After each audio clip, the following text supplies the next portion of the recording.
আজকের সব থেকে বড় ব্রেকিং নিউজ, আরজিকর মামলায় পুনরায় তদন্ত চেয়ে সুপ্রিম কোর্টের প্রধান বিচারপতি সঞ্জীব খান্নাকে চিঠি আইনজীবীদের একাংশের। এই মুহূর্তের অত্যন্ত বড় ব্রেকিং নিউজ। আপনাদেরকে অনুরোধ, আপনারা পুরো ভিডিওটি সম্পূর্ণ দেখবেন। আপনারা সকলে জানেন আরজিকর মামলায় রায় ঘোষণার পরও বিতর্কের দানা বেঁধেছে এবং আপনারা দেখেছেন শিয়ালদহ আদালতে সঞ্জয় রায়কে আজীবন কারাদণ্ড দেওয়ার পর ক্ষোভে ফেটে পড়েছেন মমতা বন্দ্যোপাধ্যায় এবং তিনি হাইকোর্টের দ্বারস্থ হয়েছেন সঞ্জয় রায়ের ফাঁসির দাবি চেয়ে। এবং সেখানে আপনারা গতকালকে দেখলেন সঞ্জয় রায়ের ফাঁসির জোড়া মামলায় সিবিআই এবং রাজ্যের মধ্যে তুলকালাম পরিস্থিতি। সিবিআইয়ের আইনজীবী পরিষ্কার জানাচ্ছেন যে রাজ্যের কোনো এখতিয়ার নেই মামলা করার। সেখানে রাজ্যের পক্ষ থেকে অ্যাডভোকেট জেনারেল কিশোর দত্ত বলেছেন রাজ্যের মামলা করার এখতিয়ার রয়েছে। বন্ধুগণ, শিয়ালদহ আদালতে বিচারক অনির্বাণ দাসের পর্যবেক্ষণের পরিপ্রেক্ষিতে বেশ কিছু সন্দেহের দানা সৃষ্টি হয়েছে, বেশ কিছু প্রশ্নের উত্তর পাওয়া যাচ্ছে না। কেন ডেড বডি তড়িঘড়ি পোড়ানো হয়েছে, কেন সেমিনার হলের দেওয়াল ভাঙা হয়েছে, সঞ্জয় রায় কেন খুন করেছে তরুণী চিকিৎসকদের, সঞ্জয় রায়ের যে সাজা হয়েছে সেই সাজার কপিতে, সেই সাজার কপির পরিপ্রেক্ষিতে বেশ কিছু প্রশ্ন নির্যাতিতার পরিবারেরও, বেশ কিছু প্রশ্ন আইনজীবীদের একাংশের, এবং সেখান থেকেই সেই সকল প্রশ্নের উল্লেখ করে সুপ্রিম কোর্টের বিচারপতিকে চিঠি, এবং তাতে পরিষ্কারভাবে জানানো হচ্ছে যে আরজিকর মামলায় পুনরায় তদন্ত হোক।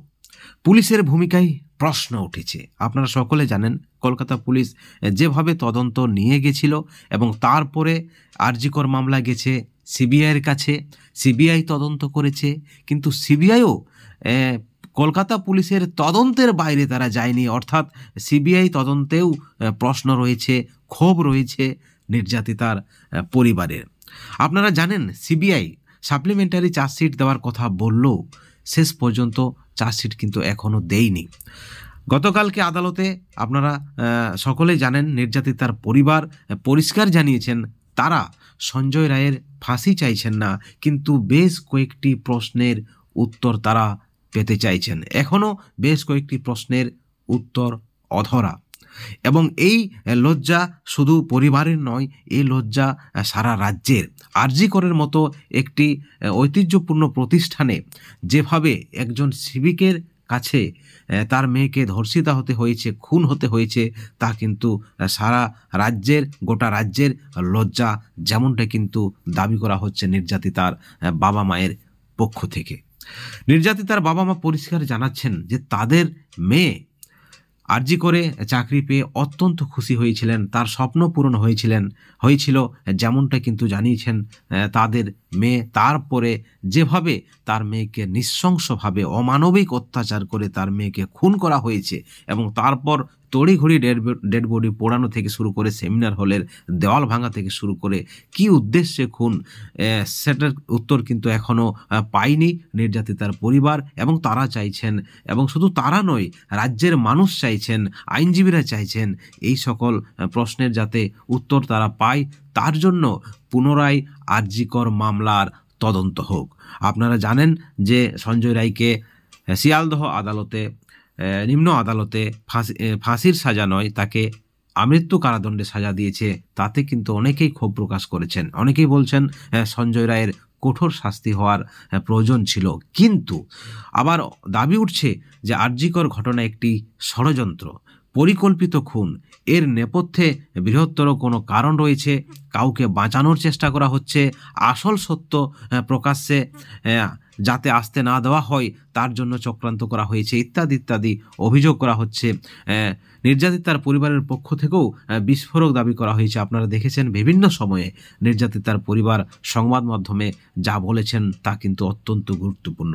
তারা চাইছেন না সঞ্জয় রায়ের ফাঁসি হোক, কিন্তু যে সকল প্রশ্নগুলির উত্তর তারা চাইছেন সেগুলি যেন তারা পায়, এবং তার জন্যই নিম্ন আদালতের রায়ের পরিপ্রেক্ষিতে সুপ্রিম কোর্টের বিচারপতি সঞ্জীব খান্নাকে চিঠি দেওয়া হয়েছে সমাজকর্মীদের এবং আইনজীবীদের একাংশের পক্ষ থেকে, যাতে করে এই উত্তরগুলি তারা পায়।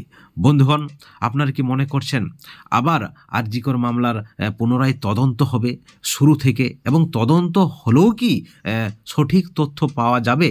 কারণ আপনারা দেখেছেন সিবিআই প্রথম দিকে যেমনটা দাবি করেছিলেন যে সব কিছু তথ্য প্রমাণ লোপাট করা হয়েছে। প্রায় 72 ঘন্টা পর সিবিআই তদন্তের নির্দেশ পায়। এই 72 ঘন্টা আরজিকর মামলার সমস্ত তথ্য প্রমাণ লোপাট করার জন্য যথেষ্ট। আপনারা দেখেছেন রাজনৈতিক মহলের পক্ষ থেকেও এই ধরনের কিন্তু একটা অভিযোগ রয়েছে বা এই ধরনের একটা সন্দেহ প্রকাশ করা হচ্ছে। একই সঙ্গে প্রশ্ন, শুধু কি সঞ্জয় রায়? এর নেপথ্যে কারা রয়েছে? আসল মাথা কারা রয়েছে? অনেকে বলছেন সঞ্জয় উদ্দেশ্যবিহীনভাবে তরুণী চিকিৎসককে ধর্ষণ করে খুন করেছে, কিন্তু বিনা উদ্দেশ্যে খুন, সেখানেও কিন্তু প্রশ্ন থেকে যাচ্ছে। তাহলে এর নেপথ্যে কে বা কারা? অর্থাৎ আরজিকর মামলার ফাইল রিওপেনের জন্য সরাসরি সুপ্রিম কোর্টের প্রধান বিচারপতি সঞ্জীব খান্নাকে চিঠি দেওয়া হয়েছে। সেখানে নিম্ন আদালতের রায়ের পরিপ্রেক্ষিতে যে সকল প্রশ্নগুলি উঠে এসেছে বা যেমনটা সন্দেহ করা হচ্ছে, সেই সকল দিকগুলি পয়েন্ট টু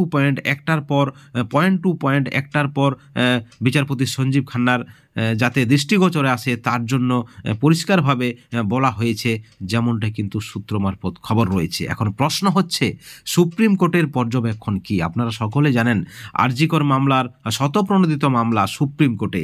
এই মামলার একাধিকবার শুনানি হয়েছে এবং এই মামলার পরবর্তী শুনানি রয়েছে 29শে জানুয়ারি, এবং তার আগেই বিশিষ্ট আইনজীবীদের একাংশের এবং সমাজকর্মীদের একাংশ চিঠি দিয়েছেন সুপ্রিম কোর্টের প্রধান বিচারপতি সঞ্জীব খান্নাকে। সেখানে সুপ্রিম কোর্টের প্রধান বিচারপতি সঞ্জীব খান্না কি পর্যবেক্ষণ দিচ্ছে সেটাও কিন্তু অত্যন্ত গুরুত্বপূর্ণ।